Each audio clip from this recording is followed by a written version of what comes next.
Dans cette vidéo, tu vas comprendre pourquoi les petites disputes, même insignifiantes en apparence, détruisent ta paix intérieure et ouvrent des portes spirituelles invisibles dans ta vie. On va t'expliquer le poids de tes paroles, l'impact de tes émotions mal gérées, et comment retrouver la maîtrise de ton atmosphère spirituelle. Cloche, abonne-toi maintenant à Éveil Spirituel pour ne rien manquer des révélations à venir. Main qui écrit et dis-moi en commentaire, est-ce que tu vis ce genre de tension en ce moment? Maintenant, ouvre bien ton esprit, ce que tu vas entendre peut te libérer. On sous-estime souvent l'impact des petites disputes dans notre quotidien. On les banalise, on les excuse par la fatigue, l'émotion, ou simplement par l'habitude. Pourtant, ces frictions apparemment anodines sont, en réalité, des fissures dans ta paix intérieure.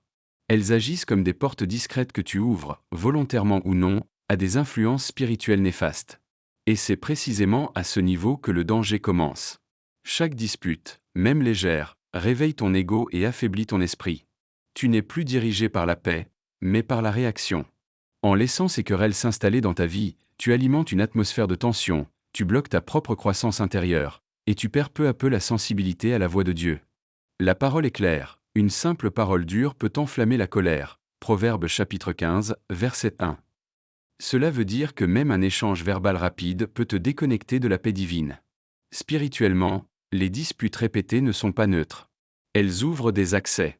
L'apôtre Paul l'enseigne dans Éphésiens chapitre 4, verset 26, que le soleil ne se couche pas sur votre colère. Cela signifie que chaque conflit non réglé devient une brèche dans ton champ spirituel, où la confusion, la colère, et même des esprits d'opposition peuvent s'introduire. Et tout cela finit par polluer ton atmosphère intérieure. Pire encore, ces tensions continues finissent par affaiblir ton autorité spirituelle.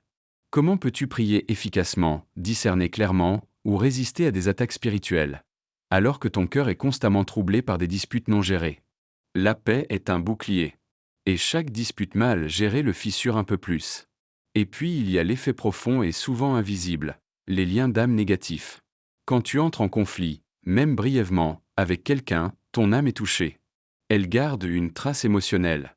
Si ces disputes deviennent fréquentes, elles installent une habitude de division, un climat intérieur de tension constante, qui bloque ta capacité à recevoir pleinement la paix de Dieu. Tu crois que tu as tourné la page, mais ton âme, elle, est encore en train de saigner. Enfin, ces conflits détournent ton regard de ta mission. L'ennemi ne cherche pas toujours à te détruire violemment. Parfois, il te suffit de t'occuper avec des disputes, pour te fatiguer émotionnellement, et t'éloigner de ta concentration spirituelle. Pendant que tu réagis à tout, tu ne construis plus rien. Pendant que tu t'échauffes pour un mot mal placé, tu t'éteins intérieurement sans le remarquer. Ce que tu crois petit, peut devenir une grande chaîne invisible. Chaque dispute non gérée est une perte d'énergie, une porte ouverte et un ralentissement spirituel.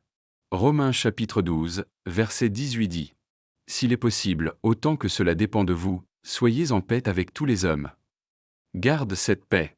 Défends-la. Elle est ton arme.